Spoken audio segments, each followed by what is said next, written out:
Instructional video series for tent squaring. Layout and squaring is the critical first step of any tension tent or clear span structure installation.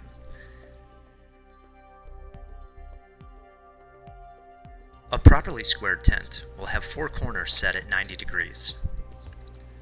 An improperly squared tent, some of the angles be less than 90 degrees, and some angles greater than 90 degrees. This will affect the performance of the tent fabric, as well as its fit. The square of the tent can be derived through mathematical equation, where A signifies the length of the tent, B signifies the width of the tent, and C signifies the diagonal dimension across the tent. This equation, A squared plus B squared equals C squared, will give you the C diagonal dimension. An easier way to calculate this dimension is with the quick squaring guide provided by your Aztec sales professional. With this guide, you can determine the length of the tent and the width of the tent, and where those two numbers cross gives you your diagonal dimension.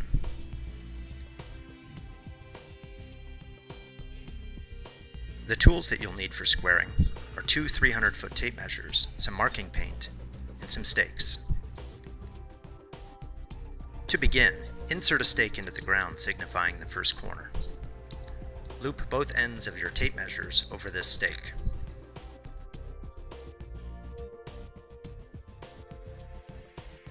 Walk towards the next corner of the tent. In this situation, we're installing a 30-foot by 40-foot tent. When your tape measure reads 40 feet, insert a stake into the ground.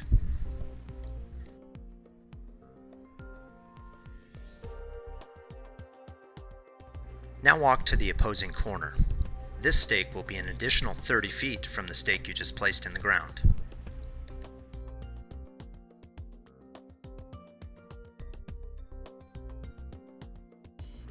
With the 40-foot length of the tent added to the 30-foot width of the tent, the tape measure on the right should read 70 feet. This should cross the diagonal dimension from our squaring guide of 50 feet. Where these points cross, insert another stake in the ground, signifying the opposite corner.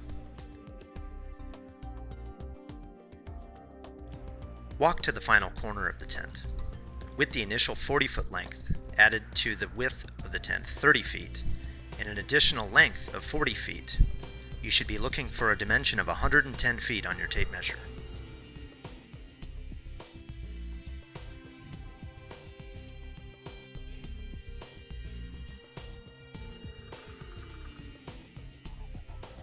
Where this 110-foot dimension crosses the 30-foot dimension of the width of the tent will be your final corner. Place a stake in the ground at this point, signifying the location of the final corner. At this time, you can use your marking paint to mark out the corners of the tent and each of the corresponding side poles.